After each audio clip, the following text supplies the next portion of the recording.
Right, so my wife and I have set up my new Christmas polytunnel this morning. So the thinking is now I'm going to use that one predominantly for seedlings, and the one that we already had we'll be using for the same as we always have, but just for a bit more. We'll be able to put a bit more in there, a few more peppers, a few more cucumbers, things like that. That's the first job of the day done. At some point, although it won't be today, we're going to transfer some hens into this new polytunnel. They're hens that are suffering from the poor ground. We're going to take 10 of them out and put them in that polytunnel. It's going to serve two purposes. The first of which is to alleviate some of the pressure on that ground, but the second is to prepare my new polytunnel for me. They're going to strip the grass and they're going to fertilize it and just turn that top over, get rid of any bugs and nasties that might be in there, and leave the soil beautiful and ready for me to plant in the spring if I so choose. Like I said, I'm going to be using that one predominantly for seedlings, but we'll also be using it at the start and the end of the season to increase our season. So we'll be planting things like lettuce in there a little bit earlier than you might, and a little bit later than you might elsewhere. Some, faster growing crops that we might be able to get at the end of the season that we otherwise wouldn't be able to get in again if they were planted outside. Think of things like beetroot, turnip, radish, greens, salad plants, all those kinds of things. So yeah, really great addition to our plan here, to what we're doing in the garden. So I'm going to go in now and I'm going to finish off making that ketchup that I started yesterday. I'm also going to re-cure my hams and bacons, and after that I've got a few podcasts to record. I've only had one coffee today, one of my lattes. It's 1:30. So far so good, and the plan is to have decaf the rest of the day. It's a bit like being on a roller coaster. The cage has come down, I've set it now, and I'm strapped in for the ride. Let's see how we get on. So my wife's just gone out with the chainsaw cutting firewood, so naturally I've come in to cook tea. We've got all sorts going on in the kitchen today. It's day 4 of our bacon curing, so we're gonna go through that again today, and I'll talk you through sort of where we are today, what I've done over the last couple of days. We've also got our ketchup that we're going to make. Now, what I'm going to do is down the line, if this is successful, is I'll do another ketchup video, and it'll just be on the ketchup recipe, because if it works out, then I think having just one succinct bit of video that's just on that might be helpful, rather than it split over 2 days if people try and find it down the road. In here, we've got our dehydrating onions, which have been a revelation to me. I mean, I'm always looking for new ways of storing things, and this might be a fantastic way of preserving onions. I'll talk you through that in a bit when we come to take them out, but basically so simple to make onion powder. And it's something that's never even crossed my mind before, but it was required for the ketchup recipe. The other thing we're going to do is we're going to take some of those ribs that I was showing you before that I butchered, and I saved. It's one of the few pieces of pork that we actually didn't put in the freezer, but we've got these giant meaty ribs, and I'm going to slow cook these in the oven today, and I'm going to serve them with, we're also going to cook some chicken, and I'm going to do like a Tex-Mex deal, and I'm going to make it up as I go along, but I'll let you know what I'm doing. First thing I'm going to do is just put some barbecue flavoring in here, and then get that in the oven after it's marinated for 20 minutes or so. So we're going to be making the dried onion in here into onion powder, because it's something that's called for in a couple of recipes. I'm going to show you how I'm going to make the barbecue rub, and then I'm just going to put it on. So if you imagine that the onion powder was here in this group, it's basically 1 part cayenne pepper, 2 parts each of these 4 things. So black pepper, salt, garlic. Now this is garlic that I've fermented in honey, and our onion powder. And then 4 parts each of these things. Smoked paprika, you could just use regular paprika, and brown sugar. It's just really simple. I don't measure anything, I do it all by eye. So I'm just going to throw all that together now, and then let that marinate for 20 minutes or so, and then we'll put it in the oven to cook really slowly. So that's all mixed together there in that cup. And there it is, over our ribs. I'm just going to let that sit for 20 minutes or so, and then we'll get that in a really low oven. There's quite a bit left over of the rub, so I'll put that in a pot and save that for next time. Decaf coffee. True story. Right, so like I say, we put the polytunnel up this morning and I've made a separate video on that, and I'm going to do a bit of a review on it as well, because it's a super economic option. It's a really, really affordable brand that we've gone for. We're not, obviously not sponsored or anything like that. I'm just giving you my honest review on it. So I think that'll be going up tomorrow. So just in case you're wondering why I haven't got much footage of us putting up the tunnel, that's why. But today we are going to have a kitchen-a-thon. So we've got our pork here, which has been marinating not long, about 20 minutes or so. And you could leave this overnight if you wanted, but I want to get it in the oven. So I've got the oven on really low, because the idea is I'm going to cook it really, really slowly. I want the meat to fall off the bones. So really, really simple.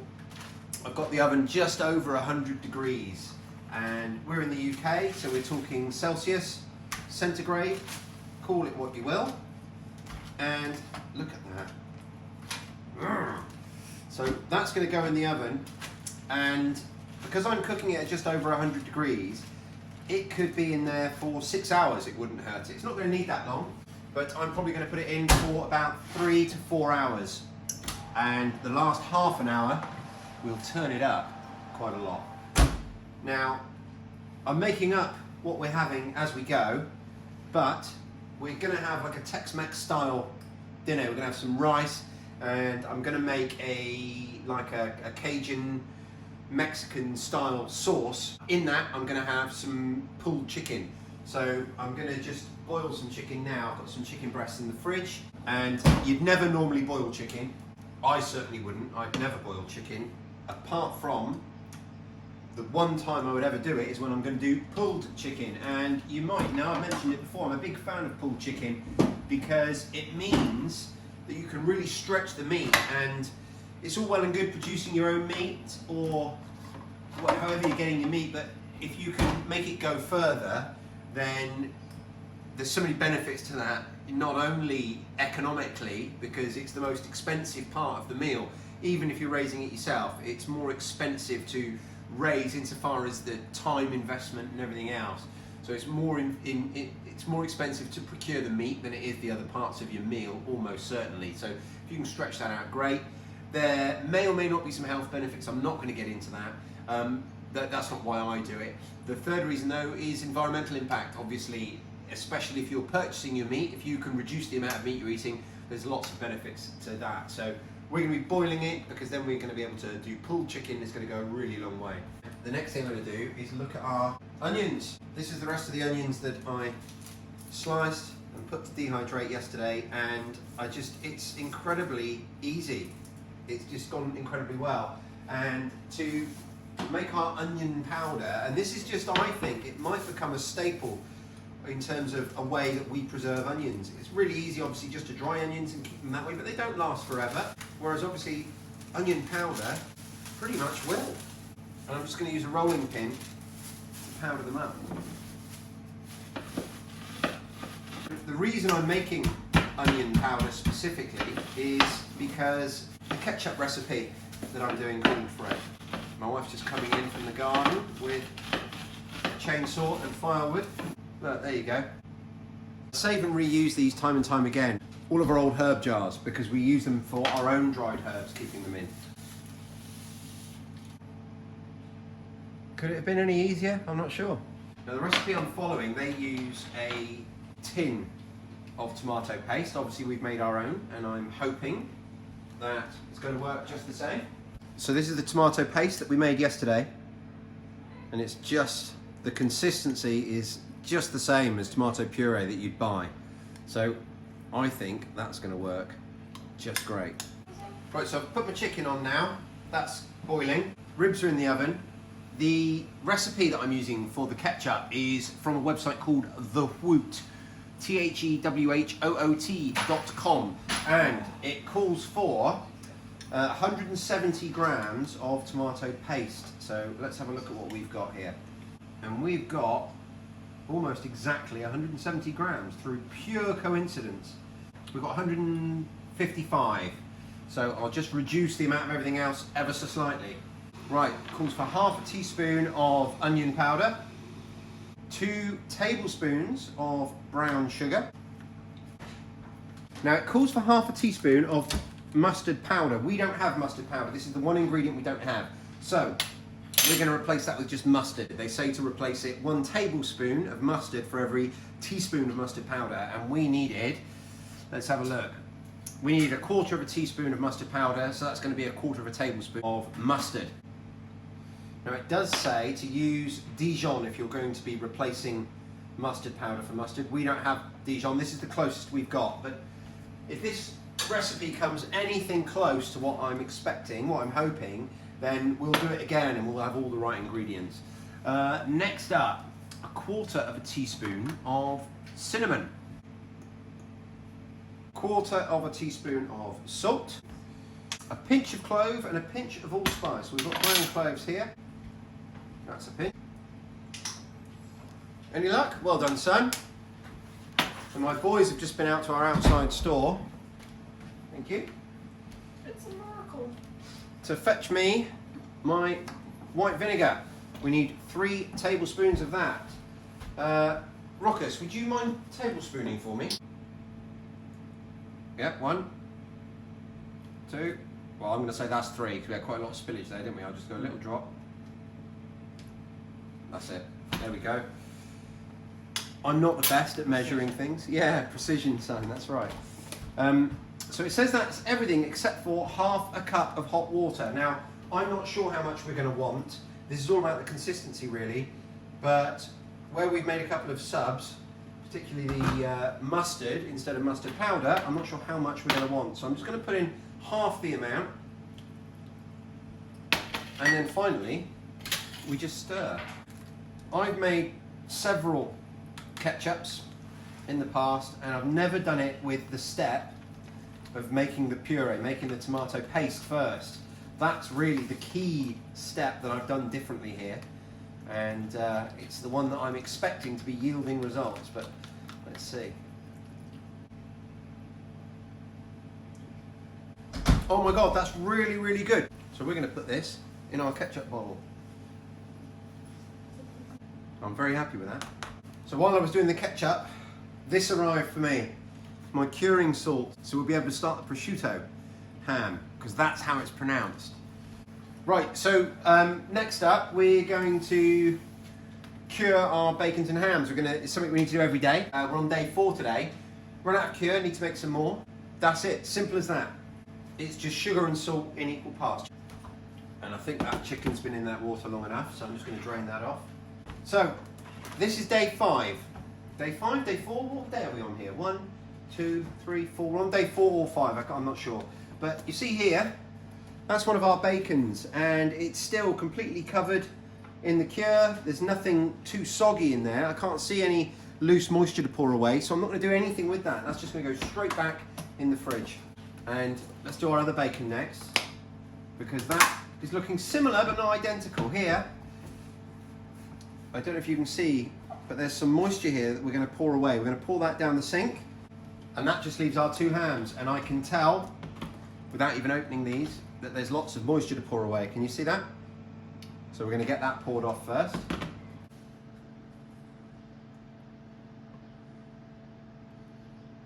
And so we'll pull it out, take a look, and it is quite soggy under there. We'll put a little bit of the cure underneath. I think I can drain off a bit more water on there, or a bit more moisture rather, should I say. See it pooling. The soggy, wet stuff that was moving easily, I've just pulled that off. I'm going to put another dusting on the bottom. Turn these guys over and give them a bit of a twist and a rub to make sure they're going down. But look at that colour. We're getting that lovely change of colour. And we've only got another 3 or 4 days and these will be ready. So there we go. And then these guys now just go back in the fridge and we'll check on them tomorrow. Okay, so the first thing I need to do is weigh the meat. So for every pound of meat, it's basically 13 grams of the curing salts that I'm using. So the first thing I need to do is weigh the meat. So I've just gone and weighed this, and it's 10.5 pounds. And the only way I could do it, if you've got an accurate set of scales, bathroom scales, weigh yourself with and without it. I did that twice, got the same measurements both times, so I'm happy. So we are 10.5 pounds. So we want to use just 130 grams of the curing salts for this. That's using the equilibrium method. This is a curing salt mix. I bought it from a company called Surfies, and they tell me that you just replace whatever the mixture of nitrates and nitrites and sea salt and all the different things, you just replace it with this. And this is a perfect mix for pretty much anything you're going to want to do. So what I'm doing now is I'm following the instructions that came with the curing salts, this fantastic instruction booklet, and basically we're going to, because we're doing something completely different than we're doing with the bacon, we're doing a really simple cure with the bacon. This we're going to be hanging for months. So we're using what's called the equilibrium method, which means we're using a lot less salt.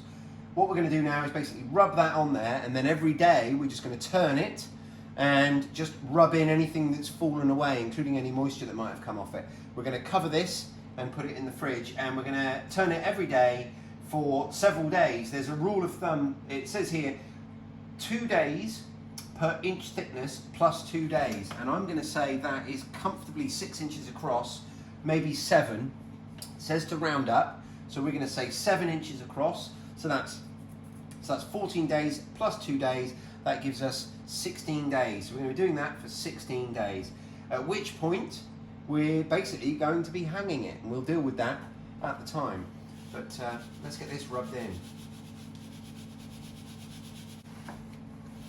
I think I'm probably, and I'm making this up as I go along, this is the first time I've ever done this, but I think I'm probably going to put a little tickle extra salt in, only because I'm losing some onto the bottom of my box here, so I want to replace that. When we've done that, 16 days, we will take it out of here. So I'm just going to add a little tickle for the stuff that's flailed onto the bottom, and I think that's going to make us about right. We'll take that, we'll hang it at room temperature for 1 day, which allows the good bacteria to multiply that we want, the lactic acid bacteria. Alternatively, if you were going to smoke it, that's when you'd smoke it instead. And then we basically hang it, and we hang it until 30% of the weight has gone, and it's 2/3 the weight that we started with. So that's going to be our prosciutto ham. So I'm going to say it on this video because I'm doing this on the 2nd of January, and this is for my own benefit. That's going to be coming out the fridge on the 18th of January, and that's coming along nicely. Very nicely. I might increase the temperature just slightly now because I want to be serving in just over an hour. So we're going to go up to 150. And the next step is to pull our pulled chicken. So it's just 2 forks. And you take your chicken breast that you boiled and you just shred it out like that. It's as simple as it sounds, it's as simple as it looks, and it makes, well, I'll show you this one chicken breast.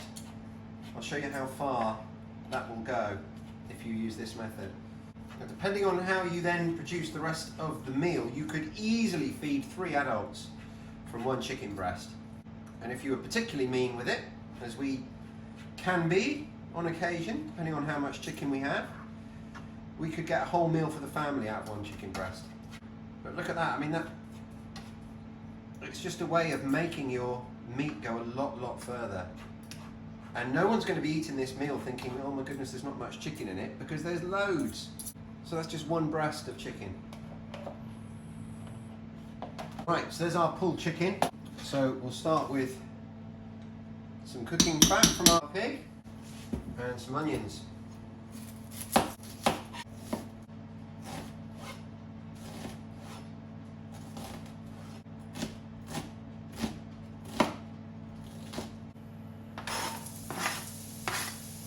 So I'm going to add a load of cumin and coriander to this now. Quite a lot of cumin. Cumin gives it that classic chili con carne flavour. And the coriander does the same, but not to the same degree. Getting the spices in early, that's how you develop that depth of flavour that you don't otherwise get. I've also added some garlic. You want to just fry all that off just for a few seconds before you start adding anything else. Next up, we're going to add some chorizo. Yeah, so how you remember, the reason you add the spices early is because, like I say, it adds that depth of flavour so that when you're eating the all the individual elements, the onions, the meat and everything else, they're all infused with the flavours of those spices that run through it. And the reason that you add your herbs late is because the flavours in the herbs work the opposite way. They'll actually cook out. So occasionally, if I'm making a dish and I want it to look like it's absolutely riddled with herbs, I might put the herbs in early so that I can put a load more in than I otherwise would, and their flavour will have dissipated somewhat by the time I serve. But if all you're after is the flavour, then you want to put your herbs in towards the end. Now again, this chorizo, I'm putting this in nice and early because I want to crisp it up just a little bit. And you know, there's not a lot else going on here. This is super simple, this recipe. I'm making it up as I go along for the most part, but it's, you know, on a theme of something that we might do semi-regularly. We quite often make chilies and things like that. So flavour-wise, you know, it really is that cumin is the star of the show.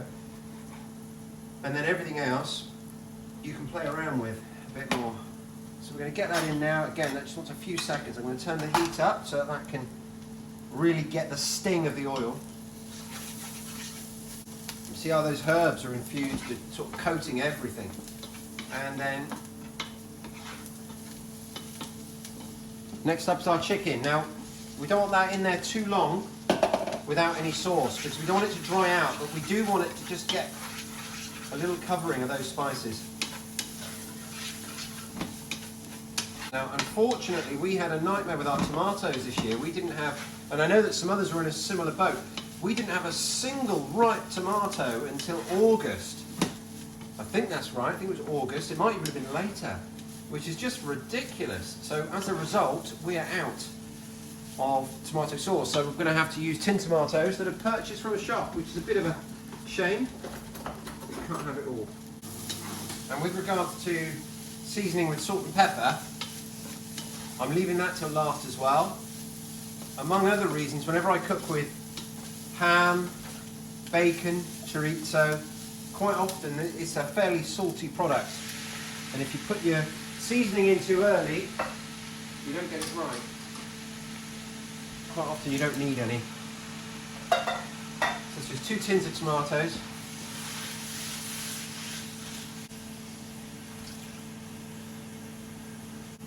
But all that meal from just 3 chicken breasts. And we're going to serve this with rice. We're going to add some beans to it, serve it with rice and our pork ribs, and it's going to be amazing. And there's some water for our rice. Now, if it was just me eating, I would be adding loads of chilies in there as well, but no one else in the family likes their food as hot as I do. I've just added some kidney beans and some butter beans, and they don't need too long to cook. And I could serve that immediately if I wanted, but I like the idea that it's just ready now, whenever I'm ready to serve. Look at that rib. So the only other thing that I've added to that is a little tiny bit of stock and some corn flour to thicken.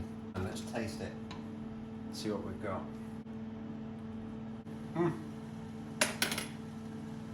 Not adding anything to that. That is done.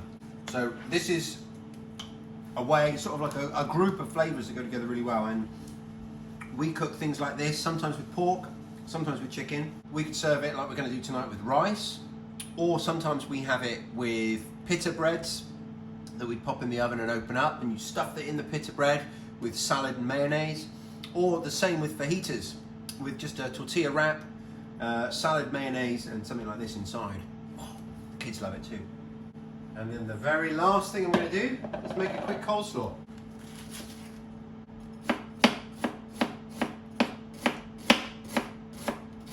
And then this will be dinner tonight, and then tomorrow, I'm pretty sure, there'll be no cooking for me because we've still got a little bit of the tagliatelle carbonara that I made with the leftover turkey and ham from Christmas. And then the leftovers from this meal, that will see everyone through tomorrow, I think. I think we might have a couple of sausage and egg muffins at lunchtime. And the rest of the day is already taken care of. That's our cabbage.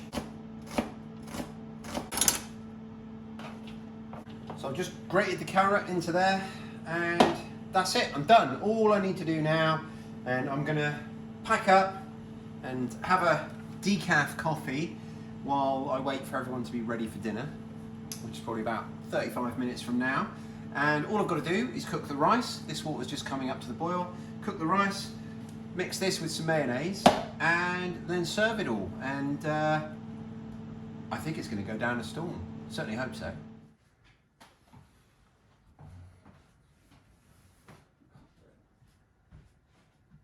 So that's it, we're all wrapped up for the day. Everyone's had tea, we've all cleared up. Everyone's trying to avoid me so they're not on the camera. Particularly my daughter, who just whacked me in the stomach as she ran past. I've just found a spoon that I was looking for earlier in the bedroom. But yeah, that wraps us up. How was dinner, kids? Good. Yeah? Yeah. So, yeah, kitchen-oriented video today. Although tomorrow I've got that video of the polytunnel being put up. Sorry, my love. Everyone's trying to avoid being in the camera at the moment, and that's fine. So I've got the video of the polytunnel going up tomorrow, and that's a good one, actually. I really like that video. I'm trying something a little bit new, and it might be the way of the future. So please let me know what you think of that one when you see it, and let me know what you think of this one. Let me know what you think about the pork ribs. They looked and tasted amazing. That barbecue sauce, that barbecue seasoning, super simple, super tasty, really good. And the ketchup, brilliant, really happy with that. So what I was thinking I was going to do is I was going to chop together the two, yesterday and today, just the ketchup sections, but I'm not going to do that. I'm going to make another video. Now that I've done it once, I'll be able to talk about it with a little bit more confidence and be able to say this is what's going to happen rather than this is what I'm hoping for. But I think not tomorrow, not the day after, but at some point in the future, I'll do a ketchup video and we'll do it. So it's a separate standalone thing so people can find it on YouTube. You know how it goes. Thank you ever so much for watching, everyone, and I will speak to you guys soon.